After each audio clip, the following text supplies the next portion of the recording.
Pasok! Aray! Iyak ka talaga.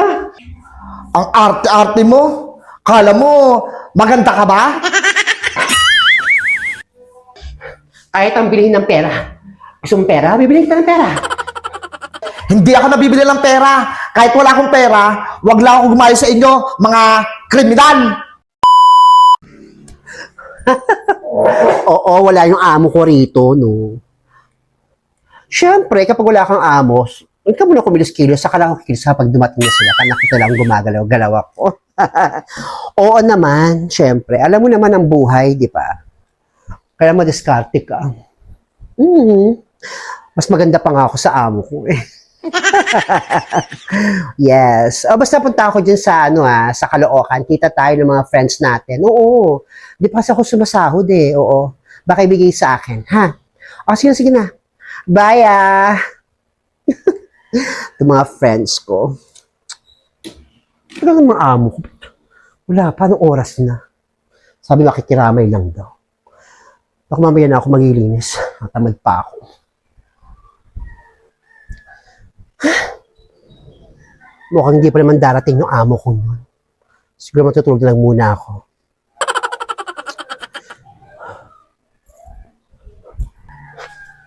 Maghihiganti ako sa kanila ba?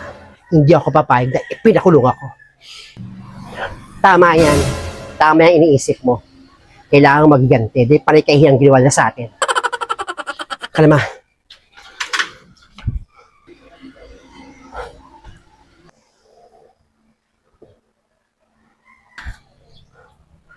Hoy, ang kapal ng pagmumukha mo. Ah, senyora, kailangan tutulog ka lang? Hindi, senyora, kasi katatapos ko lang po maglinis, nakapagpahinga po ako. Pasensya na kayo. Kumain na po ba kayo? Hindi pa. Kaya paglutuan mo kami ni mama. Bis na. Opo. Ang katulong ma. Kakabwisit. Hayaan na yung Blandina. Kumalma ka.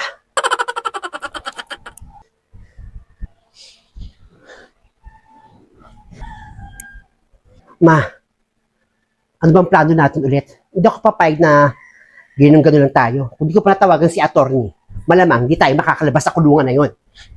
Huwag ka mag-alala, may plano ako. Dudukutin natin yung kambal ni Nena para umiyak baboy siya. Gusto ko yan. Tama ka. Nakawin natin yung kambal ni Nena. Pinahiyaan niya rin ako, kaya gaganti rin ako sa ginawa nila sa akin. May iba nga tayo, ma. Di ba yung katulong mong yan? May uniform. Ba't di nag-uniform yan? Mas maganda pa yung katulong natin sa atin. Parang mas amo pa yan. Ay, oo. Meron akong binigyan na uniform sa babaeng yan. Hindi ko rin iniisip yan.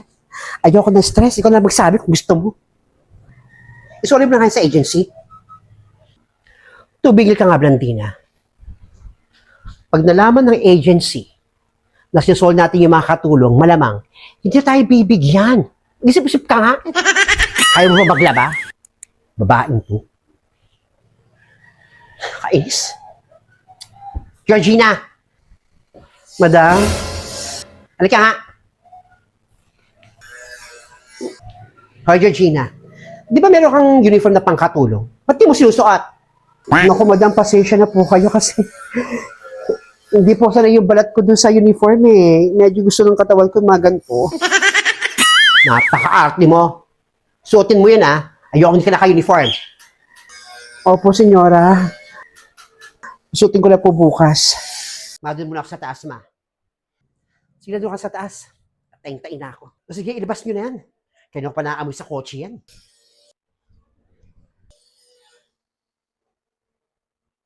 Papangit nyo kasi. Mas maganda pa ako sa inyo. Tsura ng mga amo to. Appreciate. A few moments later. Madam, senyora, nakapagluto na po ako. Ipaghanda ko na po ba kayo ng pagkain? Mamaya na lang. Mamaya lang kami kakain. Nawalan kami ng gana. Sige po. Tawagin lang po ako pag gusto niyo pong paghandaan ko kayo ng pagkain. Oo, tatawagin ka lang namin kapag nagugutom na kami. Sige na.